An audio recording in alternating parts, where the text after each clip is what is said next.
السلام علیکم ورحمۃ اللہ وبرکاتہ۔ الحمد للہ الحنان المنان الذي خلق الانسان وعلمه البیان، والصلاة والسلام على رسوله سید الانس والجان وعلى آلہ واصحابہ ذوی الخیر والاحسان، اما بعد فاعوذ باللہ من الشیطان الرجیم، بسم اللہ الرحمن الرحیم۔ کل نفس ذائقۃ الموت وانما توفون اجورکم یوم القیامۃ فمن زحزح عن النار وادخل الجنۃ فقد فاز وما الحیاۃ الدنیا الا متاع الغرور۔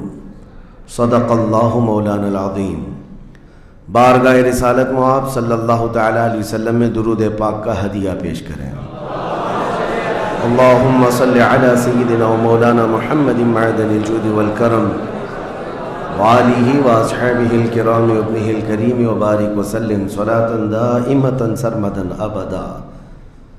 عزیزان گرامی وقار، ہماری زندگیاں اللہ تبارک و تعالیٰ کی طرف سے عطا کی ہوئی ایک بہت شارٹ پیریڈ میں، تھوڑے سے لمحات میں امتحان کے میدان میں چل رہی ہیں، اور اللہ نے قرآن میں فرمایا ہے خلق الموت والحیات لیبلوکم ایکم احسن عملا۔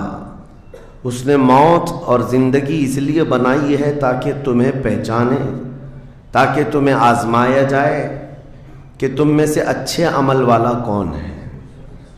ہم دارالعمل اور دارالامتحان میں ہیں۔ یہ زندگیاں بہت تیزی سے ہماری گزرتی چلی جائیں گی، اور وہ فرمان مخبر صادق صلی اللہ تعالی علیہ وسلم آپ کے حوالے کرتا ہوں۔ حضور پاک صلی اللہ علیہ وسلم نے فرمایا ایک دور آئے گا قیامت کے قریب جب بچے جوان نظر آئیں گے اور جوان بوڑھے نظر آئیں گے۔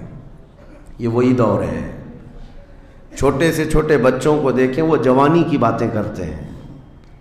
پچھلے دور میں جوانوں کو جو باتیں معلوم نہ ہوتی تھیں، وہ آج کے 5 سال 6 سال کے بچوں کو ساری چیزیں معلوم ہیں۔ یہ مکمل موبائل آپریٹ کرنے کی تعلیم ان کو ہم سے زیادہ آتی ہے۔ یہ اس قدر جوان نظر آتے ہیں، اور جو جوان ہیں وہ جوانی میں تھک چکے اور بوڑھے لگنے لگ گئے، اپنے ہاتھوں جوانی برباد کیا اور بڑھاپا ان کے چہروں پر نظر آنے لگ گیا۔ تو یہ قیامت کی وہ اس نشانی کے بارے میں جو حضور نے فرمایا تھا، وہ دور آ چکا۔ لیکن میں آپ کے سامنے ایک بات عرض کر رہا ہوں، تم بیٹھو گے تو بھی زندگی گزرے گی، لیٹو گے تو بھی گزرنی ہے، دوڑو گے تو بھی گزرنی ہے، فیصلہ تمہارے پاس ہے۔ زندگی یوں گزر جائے گی، اور پھر وعدہ الہی آ جائے گا جس کو اللہ نے فرمایا ہر نفس کو موت کا مزہ چکھنا ہے، دنیا سے جانا ہے، اور تمہارا جو کچھ بھی اجر ہے اللہ کے ہاں قیامت کے دن دیا جائے گا۔ اور پھر جو شخص دوزخ سے بچا لیا گیا اور جنت میں داخل ہوا، وہی سب سے کامیاب زندگی گزارا۔ کامیاب ہے کون؟ وہ قیامت کے دن پتہ چلے گا۔ ہمارا دوزخ سے بچ جانا اور جنت میں داخل ہو جانا، یہی کامیابی ہے۔ اور اللہ تعالیٰ فرماتا ہے وَمَا الْحَيَاةُ الدُّنْيَا إِلَّا مَتَاعُ الْغُرُورِ۔ میرے اس پورے عنوان کا یہ حصہ اہم ہے۔ اللہ فرماتا ہے اور دنیا سوائے دھوکے کے سامان کے کچھ نہیں۔ جس نے دنیا بنائی وہ خود فرما رہا ہو، جو اس کائنات کا خالق ہے وہ خود فرما رہا ہو، یہ دنیا دھوکے کے سامان کے علاوہ کچھ نہیں۔ یعنی یہاں پر انسان اکثر دھوکہ کھا جاتا ہے۔ دھوکے کا مطلب یہ نہیں ہے کسی دوست سے دھوکہ کھا رہا ہے، بلکہ وہ پوری اپنی زندگی میں دھوکہ کھایا ہوا ہے۔ جس چیز کو اسے حاصل کرنا تھا، دنیا نے اس کا منہ موڑ کر کسی اور چیز میں لگا دیا ہے۔ یہ دھوکہ نہیں ہے تو اور کیا ہے؟ میں آپ کو ایک بات بتا دوں، آپ گھر سے نکلے تھے، سامان سب باندھ کر کے دلی جا رہے تھے، اسٹیشن پر کسی نے پکڑ لیا اور کہا آؤ چلو میں تمہیں ٹرین میں بٹھا دیتا ہوں، اور اس نے تمہیں دلی کی ٹرین کی بجائے تمہیں مدراس کی چنئی کی ٹرین میں بٹھا دیا، بیٹھ گئے تم. مجھے بتاؤ یہ دھوکہ ہوا کہ نہیں ہوا تمہارے ساتھ؟ بہت بڑا دھوکہ ہوا کہ منزل تمہاری کہیں اور تھی، تم کہیں اور چل پڑے. دیکھنے کو ٹرین سیم دکھ رہی تھی، تم نے اس کی بات کا یقین کیا اور بیٹھ گئے، اور جب پہنچے تو پتا چلا نہیں میں تو دلی پہنچا ہی نہیں، میں چنئی آ گیا.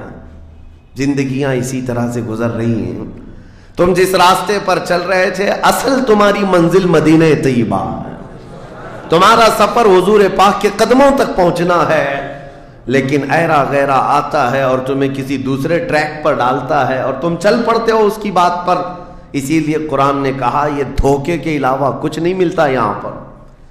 دنیا اور دنیا داروں پر تم کبھی بھروسہ نہ کرنا، تم اپنی منزل پر ہمیشہ توجہ رکھنا. تمہاری منزل یہ نہیں ہے. اسی لیے شاعر نے کہا تھا غلط روی سے منازل کا بعد بڑھتا ہے، مسافروں روش کارواں بدل ڈالو. تم ٹیڑے میڑے چلتے رہو گے تو منزل لمبی ہو جائے گی، فاصلہ دور ہو جائے گا. اس لیے چلنے کا طریقہ بدل ڈالو، تمہارا سفر آسان بھی ہو جائے گا اور منزل جلدی پہنچ جاؤ گے. اب جو بات مجھے کہنی تھی وہ یہ ہے، زندگی جب اتنی شارٹ ہے اور آزمائش کے لیے تمہیں یہاں بھیجا گیا ہے، تو مجھے ان نوجوانوں کو دیکھ کر کے کبھی درد ہوتا ہے جو رات بھر نکڑ پر بیٹھ کر کے اپنے وقت کو ضائع کر رہے ہوتے ہیں، جن کی زندگیاں انہوں نے اپنی جوانیاں اپنے ہاتھوں سے برباد کر رکھی ہیں. تمہیں پتہ ہے ایک رات جو ہماری زندگی میں آئی، آج کا دن تم کروڑوں دولتیں لگا دو، یہ دن دوبارہ کبھی نہیں آئے گا. تمہاری زندگی میں کیا قیامت تک واپس نہیں آنا ہے اس دن کو. دنیا چل پڑی ہے، پیچھے کی طرف کبھی نہیں آئے گی. اللہ کا قانون ہے، یہ جو وقت گزر رہا ہے ہمارا دوبارہ ہماری زندگی میں کبھی نہیں آنا ہے. لیکن کتنے مزے سے، کتنے ٹھاٹ باٹ سے نوجوان، ہاتھ میں کچھ نہیں، آس پاس کچھ نہیں، عمل بھی کچھ نہیں، ایسے بے فکرے ہو کر کے زندگی گزارتے ہیں. تو سوچنا پڑتا ہے جس امت کو پوری دنیا آگ میں جھلسا چکی ہو، پوری دنیا اس امت کو اپنے نشانے پر رکھی ہو، اس امت کا غیور نوجوان رات بھر گیم کھیلتے ہوئے گزارتا ہے، اسے کسی چیز کا احساس نہیں. مجھے بتاؤ کیا ہماری کیفیتیں ایسی نہیں ہو گئی ہیں جیسے برائلر چکن ہوتے ہیں، فارم مرغیاں ہوتی ہیں، ان مرغیوں میں سے قصاب کسی کو بھی پکڑتا ہے کاٹتا ہے، دوسری مرغیاں تو چرنے میں مصروف رہتی ہیں، کوئی آواز نہیں ان کی. ایک مرغی کٹی، دوسری مرغی کٹی، وہ کٹتی چلی جاتی ہیں، باقی مرغیوں کو کسی چیز کا احساس نہیں. کیا یہ زندگی گزارنے کے ایسے طریقے نہیں ہو گئے؟ آج ہمیں روز اٹھنے کے بعد ایک نیوز پہنچائی جاتی ہے کہ تمہیں کاٹا گیا، تمہیں مارا گیا. نہ جانے ہم کتنی مسجدوں کے مینار گرتے ہوئے دیکھ رہے ہیں، کتنے اولیاء کاملین کے مزارات کو جلا کر خاک کرتے ہوئے دکھائے جا رہے ہیں. اور ہمارے امت کے ساتھ ہی نہیں، بانی اسلام کی عزت کے ساتھ مذاق، یہ روزانہ نہیں چل رہا ہے. یہ تمام حالات کے بعد اب مجھے فکر اس بات کی ہوتی ہے، میاں جب ہمارے گھر میں جنازہ رکھا ہوتا ہے تو ہم کھانا تک نہیں بناتے چولہے پر گھر کے اندر، اور جب امت پر ایسے حالات گزر رہے ہوں تو کیا اس نوجوان کو یہ زیب دیتا ہے کہ وہ عیاشی میں رات گزارے؟ کیا اسے یہ زیب دیتا ہے کہ وہ نکڑ پر بیٹھ کر پوری رات کو تباہی کے اڈے پر گزارے؟ تمہارے ہاتھ میں تاش کے پتے، تمہارے ہاتھ میں شراب کی بوتلیں کیسے آ گئیں؟ یہ امت وہ ہے، تمہیں میں بتاؤں، جنگ تبوک ایک جنگ ایسی ہے حضور پاک صلی اللہ تعالیٰ علیہ وسلم کی زندگی پاک میں 900 کلومیٹر کا فاصلہ ہے مدینہ طیبہ سے.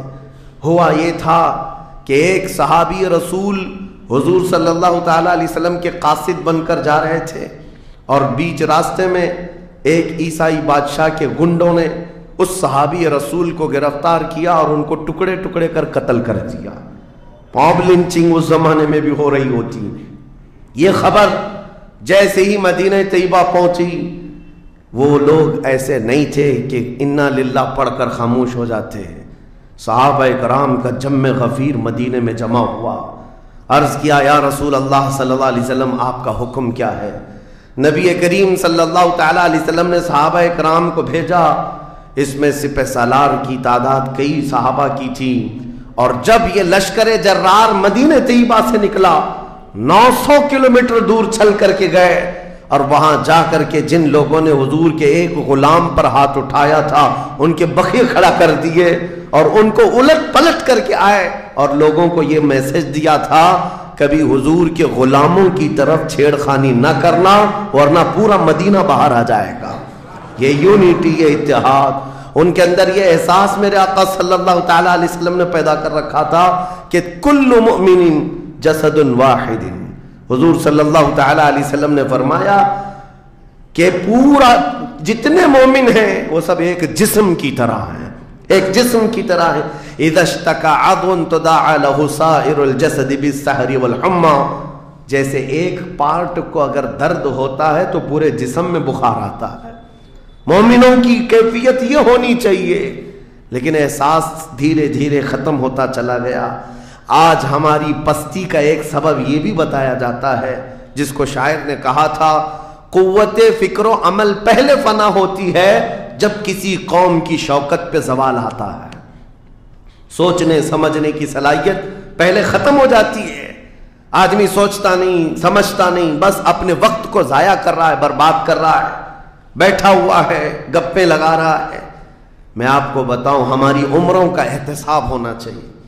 ہماری زندگی کو گن کر کے دیکھیں کتنے سال کے ہیں ہم، 25 سال 30 سال 35 سال 40 سال، اور اس کے بعد گنو ہم سے کیا ہو سکا ہے اس دنیا میں، ہم اس دنیا میں کیا کر چکے اب تک۔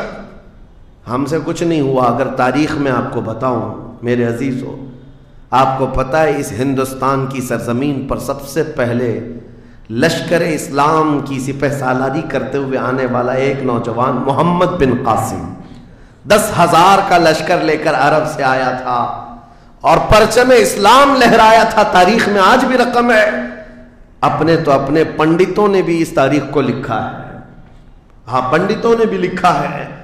اور یہ محمد بن قاسم 10,000 کی سپہ سالاری کے ساتھ ہندوستان میں آ کر اسلام پھیلایا۔ عمر کیا تھی؟ صرف 19 سال کی عمر تھی۔ 19 سال کی عمر میں یہ عظیم کارنامہ انجام دینے والا، انہوں نے اپنی عمر کا صحیح استعمال کیا، اپنی ایج کو برباد نہیں کیا، ضائع نہیں کیا۔ طارق بن زیاد جس کا یورپ بھی قائل ہے، جبل الطارق آج بھی ایک مقام ہے یورپ میں جس کو جبرالٹر کہا جاتا ہے، یہ حضرت طارق بن زیاد کے نام سے ہے۔ یہ پہلا سپہ سالار ہے جس نے پوری دنیا کے سامنے وہ عزم پیش کیا تھا۔ یورپ کی سرزمین پر جب کشتیاں لے کر پہنچے تھے یہ مومنین کی تعداد، وہ طارق بن زیاد ہی ہے جس نے پوری کشتیوں کو آگ لگا دیا تھا، کہا تھا کہ ہم پیچھے مڑ کر جانے والوں میں سے نہیں ہیں۔ جتنے ساتھ آئے تھے سمندر پار کر کے، کشتیوں کا سفر تھا، کشتیاں لکڑی کی بنی ہوئی، آگ لگا دیا اور کہا اب اس عزم کے ساتھ اترو، یا تو ہماری قبر بنے گی یا تو ہمارا جھنڈا لہرائے گا۔ میرے عزیزو، عمر 22 سال کی تھی طارق بن زیاد، اور ایک دو نہیں، میں تمہارے سامنے مثالیں رکھوں۔ ہندوستان کی سرزمین پر ایک ولی کامل کی آپ کو میں تاریخ اگر بتاؤں، جو سرکار سیدنا غریب نواز رضی اللہ تعالیٰ عنہ سے بھی 200 سال پہلے اس ہندوستان کی سرزمین پر تشریف لائے اور اسلام کی خاطر لڑتے لڑتے شہید بھی ہو گئے، اور جن کا لقب سلطان الاولیاء ہے، سیدنا سالار مسعود غازی رحمۃ اللہ علیہ، ان کے متعلق یہ فرمایا گیا وہ سلطان الاولیاء ہیں، ہندوستان کے اولیاء اکرام کے بادشاہ کی حیثیت ہے۔ سرکار غریب نواز سے بھی پہلے آئے، لیکن ان کی عمر ان کی شہادت کے وقت 19 سال کی تھی۔ صرف 19 سال کی عمر میں وہ مقام عظیم پا لیا۔ ہماری تو زندگی کی عمریں پتہ نہیں کتنی چلی گئیں، اور ہم میں سے کوئی کارنامہ نہ ہو سکا، کارنامہ نہ صحیح زندگی گزارنے کا سلیقہ بھی نہیں آ سکا۔ کارنامے نہ ہوں تو الگ بات ہے، لیکن مسلمان تو بن جاتا کوئی۔ عزیزان گرامی وقار، میں آپ کو ایک بات بتا دوں، جو زندگی ملی ہے کچھ ایسا کر جاؤ کہ تمہاری تاریخ رقم ہو جائے، ورنہ قبرستان جا کر کے دیکھنا، وہاں تو لکھے ہوئے کتبے بھی مٹ گئے، قبروں میں کون سویا ہے ان کو بھی لوگ فراموش کر چکے، بھول گئے، سب بھول گئے۔ لیکن کچھ ہستیاں ہیں جو ہمیشہ آباد رہتی ہیں، یہ وہ لوگ ہیں جنہوں نے اس روئے زمین پر اپنی ذات کے لیے نہیں، اللہ کی رضا کے لیے جیا کرتے تھے، اللہ کی رضا کے لیے جیا کرتے۔ آج میں یہ بات کہنا چاہتا ہوں نوجوانوں سے، تمہیں پتہ ہے ممبئی کی سرزمین پر لاکھوں نوجوانوں کی تعداد ہے، میں جانتا ہوں، لیکن ان میں سے کوئی انقلابی نوجوان ہو، کوئی دین کی طرف بڑھنے والا، حساس دل رکھنے والا کیوں نہیں؟ خاص طور پر آپ کے ان علاقوں میں تو نشہ اتنا عام کر دیا گیا ہے، ہم دور دراز علاقوں سے سنتے ہیں کہ مسلمانوں کی میجورٹی والے علاقے، یہاں نشہ بکتا بھی ہے، کرتے بھی ہیں، رات بھر اسی میں پڑے رہتے ہیں۔ کس نے اس دنیا میں تمہیں ملوث کیا ہے؟ یہ وہ قوم ہے جو قیصر و کسریٰ کو گھٹنے پر لے آئی تھی، یہ وہ قوم ہے جس نے دریائے دجلہ میں گھوڑے دوڑا دیے تھے، یہ وہ قوم ہے جس نے افریقہ کی جنگلوں میں بھی اذانیں دی تھی، یہ وہ قوم ہے جس نے یورپ کے کلیساؤں میں کلمہ توحید کو بلند کیا تھا۔ لیکن آج اسی قوم کی حال یہ ہے کہ دنیا ہر گھڑی ہمارے اعمال کو نشانہ بنا کر کے ہمیں ڈیگریڈ کرتی جا رہی ہے۔ سمجھ جاؤ میرے عزیزو، کب تک اس زندگی کا اس طرح سے چلے گا؟ کیونکہ میرے آقا صلی اللہ تعالیٰ علیہ وسلم کو آج آپ کے سامنے میں یہ بات رکھتا ہوں، حضور اکرم صلی اللہ تعالیٰ علیہ وسلم کو آپ کیا سمجھتے ہیں؟ اپنی قبر انور میں وہ زندہ ہیں؟ ہم تو سنی ہیں۔ حضور اکرم صلی اللہ تعالیٰ علیہ وسلم اپنی قبر پاک میں زندہ ہیں، لیکن یہ بات بھی سمجھ کے چلو، حضور نے فرمایا ہر جمعرات کو میری پوری امت کے اعمال میرے پاس پیش کیے جاتے ہیں، تم میں سے، ہم میں سے، سب کے اعمال ہر جمعرات کو حضور کے پاس فرشتے سناتے ہیں، فلاں بن فلاں نے ہفتہ بھر یہ کام کیا ہے۔ حضور فرماتے ہیں اگر برے اعمال پیش ہوتے ہیں تو مجھے غم ہوتا ہے، میں استغفار کرتا ہوں اللہ کی بارگاہ میں، اور اچھے اعمال آتے ہیں تو شکر بجا لاتا ہوں، اس کے لیے دعا کرتا ہوں۔ عزیزان گرامی وقار، کبھی پلٹ کر کے زندگی میں دیکھنا کتنے جمعرات ایسی چلی گئی ہوں گی جس میں ہمارے کون سے اعمال فرشتے لے جا کر کے سنا رہے ہوں گے۔ حضور اکرم صلی اللہ تعالیٰ علیہ وسلم کی بارگاہ میں جب ہمارے اعمال یہ کہہ کر سنائے جائیں آقا آپ کا فلاں امتی بے خبر ہے، نہ نماز پڑھتا ہے، نہ ہی آپ پر درود پڑھتا ہے، نہ ہی وہ کبھی نیکیوں کی طرف آتا ہے، وہ تو گانوں کی دھن پر جی رہا ہے، صبح اٹھتا ہے، شام ہوتی ہے تو اس کو تو فلموں کے نغمے یاد ہیں، آپ کا کوئی قول یاد نہیں۔ بتاؤ میرے آقا صلی اللہ تعالیٰ علیہ وسلم کو فرشتے جب ہمارے متعلق یہ خبر دے رہے ہو، کیا حضور پاک صلی اللہ تعالیٰ علیہ وسلم کو اس بات کا قلق نہیں ہوتا؟ یہ وہ امت ہے جس کے لیے میں رات رات بھر کھڑے ہو کر دعا کرتا تھا، آج یہ ہم کو فراموش کی ہوئی ہے۔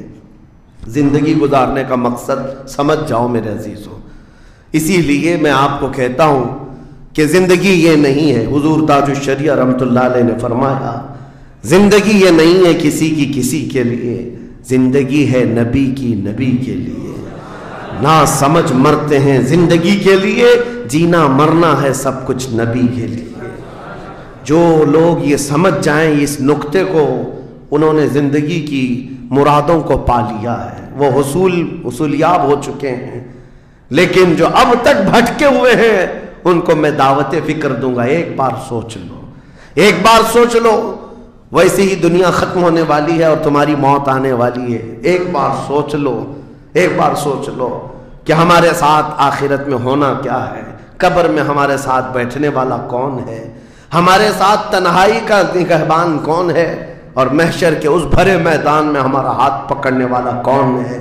جب بار بار یہ سوچو گے تو اس فکر کو پہنچو گے کہ وہ صرف اور صرف ایک ہی ذات ہے، کون دیتا ہے دینے کو منہ چاہیے، دینے والا ہے سچا۔ حضور پاک صلی اللہ تعالیٰ علیہ وسلم کی طرف لو لگا دو۔ اس کو جن لوگوں نے اپنی زندگی میں پہچان لیا وہ امام اہل سنت بن گئے، مجدد وقت بن گئے۔ اعلیٰ حضرت امام اہل سنت فاضل بریلوی رحمۃ اللہ تعالیٰ علیہ کے متعلق ایک بات میں آپ سے کہوں، وہ بڑے عالم تھے، بڑے فقیہ تھے، بڑے محدث تھے، اور بہت سارے علوم پر انہیں مہارت تامہ حاصل تھی، سب اپنی جگہ پر، لیکن یہ سارے علوم نے مل کر اعلیٰ حضرت کو اعلیٰ حضرت نہیں بنایا. ان کو اعلیٰ حضرت بنانے والی چیز حقیقت میں عشق رسول ہے. حضور پاک صلی اللہ تعالی علیہ وسلم سے بے انتہا لگاؤ یہ مقام پیدا کر دیتا ہے. یہ مقام، ورنہ عالم تو بہت سارے، کتابیں لکھنے والے بھی بہت سارے، لیکن جس نے عشق کی بولی بولی دنیا اس کو پہچاننے لگ جاتی ہے، دنیا اسے پہچاننے لگ جاتی ہے. زندگی کا مقصد وہ سمجھ گئے کہ ان کی غلامی کرنے میں ہی یہاں پر عروج و ترقی ہے. اسی کو خانوادہ اعلیٰ حضرت سے ان کے پوتوں تک بھی یہ فکر پہنچی. تاج الشریعہ نے فرمایا بلحوثن سیم و زر کی بندگی اچھی نہیں، ان کے در کی بھیک اچھی، سروری اچھی نہیں. تم جو سوچ رہے ہو زندگی کے طور طریقے ایسے ہونے چاہیے، ویسے ہونے چاہیے، گزار لو جتنے دن چاہے بڑے بڑے بنگلوں میں، بڑی بڑی گاڑیوں میں، بڑی جائیدادوں میں، لیکن زندگی میں وہ عزت نہ پاؤ گے جو میرے مصطفیٰ کے قدموں میں ملے گی. جو حضور کی غلامی میں ملے گی وہ عزت نہیں پا سکتے. عزیزان گرامی وقار، نبی کریم صلی اللہ تعالی علیہ وسلم کے ان صحابہ کو دیکھتے ہیں جنہوں نے زندگی کو ضائع نہیں کیا، ایک پل بھی ضائع نہیں کیا. آج میں آپ کو اسی لیے کہہ رہا ہوں موت آنے والی ہے، اس سے پہلے ایک وقت بھی، ایک لمحہ بھی ضائع ہونے مت دینا، برباد ہونے مت دینا. جو وقت ہے، میں مصر میں دیکھتا تھا بسوں میں بھی، اور کبھی کبھار ٹکٹ کاؤنٹر پہ جو لائن لگی رہتی تھی ایک اسٹیکر لگایا گیا تھا. اکثر جگہوں پر یہ اسٹیکر پڑھنے کو ملتا تھا، اجعلوا الانتظار فی الاستغفار. یہ جو ویٹنگ ٹائم ہے اس کو خالی کھڑے ہو کر کے مت گزارو، اتنی دیر استغفار کرو اور درود پاک تو پڑھو، وقت کو ضائع نہ کرو. تمہارے پاس اللہ نے وقت دیا، بیٹھے ہو تو پڑھو، کھڑے ہو تو پڑھو، کیونکہ یہ وقت تمہارا بربادی میں نہیں لکھا جائے گا، تمہارا یہ وقت ضائع کرنے والوں میں نہیں لکھا جائے گا. عزیزان گرامی وقار، آپ کو میں ایک بات بتا دوں، جن لوگوں نے اپنی زندگیوں میں بڑے بڑے محلات بنائے، آج ان کے لیے بھی تاریخ ہے، مگر کس انداز سے، کس انداز سے. آج دنیا نے آپ کو ایسے ڈائیورٹ کر رکھا ہے، جو کام ہونے کے تھے وہ نہیں کرنا ہے آپ کو، لا یعنی کاموں میں مصروف ہو گئے. جو چیز تمہارے حصے کی تھی نہیں اس پر انرجی خرچہ کرتے رہ گئے، اور جو چیز تمہارے کام کی تھی اس کو تو بھول ہی گئے. آپ کو میں ایک بات بتا دوں، ہو سکتا ہے شاہ جہاں نے تاج محل بنایا، اور پھر بادشاہ قطب الدین کے زمانے کے نشانیاں موجود ہیں، لال قلعے بن گئے، قطب مینار بن گیا، بڑی بڑی عمارتیں ہیں، لوگ اوپر سے نیچے دیکھنے کے لیے آتے ہیں. لیکن میں یہ کہتا ہوں یہ کوئی کمال کی چیزیں تھی نہیں، کمال کی چیزیں تھی نہیں. لاکھوں لوگوں کی محنتیں بھی لگی، پیسہ بھی لگا، اور بڑی عمارتیں کھڑی کر کے چلے گئے. ہزاروں کی تعداد میں تاج محل میں لوگ جاتے ہوں گے. تاریخ تو لوگوں کو تھوڑی بہت تو پتہ ہوگی کہ اپنی بیگم کی محبت میں بنایا ہوا ایک محل ہے، اور بیگم کی قبر بھی وہاں ہے، لیکن جانے والے کبھی کسی کو سنا ہی نہیں کہ ایک فاتحہ بھی کوئی پڑھتا ہو، کوئی پڑھتا ہوا نظر آتا ہے. وہ تو پکنک پوائنٹ ہے، ٹورسٹ ایریا ہے، جائے دیکھے آئے. لیکن میرے عزیزو یہ بڑے بڑے محلات اپنی ناموری کے لیے بنا کر تو چلے گئے، لیکن آؤ بریلی شریف کی سرزمین پر ایک مدرسہ جو اعلیٰ حضرت نے بنایا، مبارک پور کی سرزمین پر جامعہ اشرفیہ جو حضور حافظ ملت نے بنایا، یہ عمارتیں آج بھی دعوت دے رہی ہیں. ایک دو نہیں، ہر سال ہزاروں کی تعداد میں عالم اور مفتی وہاں سے نکلا کرتے ہیں. یہ کام کی چیزیں تھی جو بزرگوں نے کر دیا کہ امت کو ایسا کچھ دے جاؤ کہ وہاں سے آنے والا کچھ فیض اٹھا کر کے جائے. تاج محل لے کر کے کیا کرنا ہے؟ پیسے کمانا ہے یا ٹورسٹ ایریا بنانا ہے؟ لیکن ایک ایسا ادارہ جس میں پڑھ کر کے دنیا روشن ہوتی اور آخرت بھی روشن ہوتی. ہم سنیوں کے ہاں یہ چیزوں کی ضرورت تھی، ہمیں لا یعنی چیزوں میں مصروف کر دیا گیا ہے. میں اب تو آپ کو پتہ ہی ہوگا، مجھے تو جلسوں والا آدمی بنا دیا گیا، جہاں دیکھو پروگرام جلسے. میں اصل میں جلسوں والا آدمی تھا ہی نہیں. میں فیلڈ ورک کرنا پسند کرتا ہوں، کسی علاقے میں رہ کر کے قرآن کی تفسیر کرنا اور لوگوں کے درمیان رہنا، لیکن مسلسل سفر کا ایک تجربہ میں آپ کو بتا رہا ہوں۔ ہوں گے یہاں پر بھی بہار بنگال والے، سب ہوں گے، بہار والے، بنگال والے، جھارکھنڈ والے اتنے جلسے کرتے ہیں، 365 دن بھی اگر ان کو تاریخ دی جائے تو بھی کم ہے۔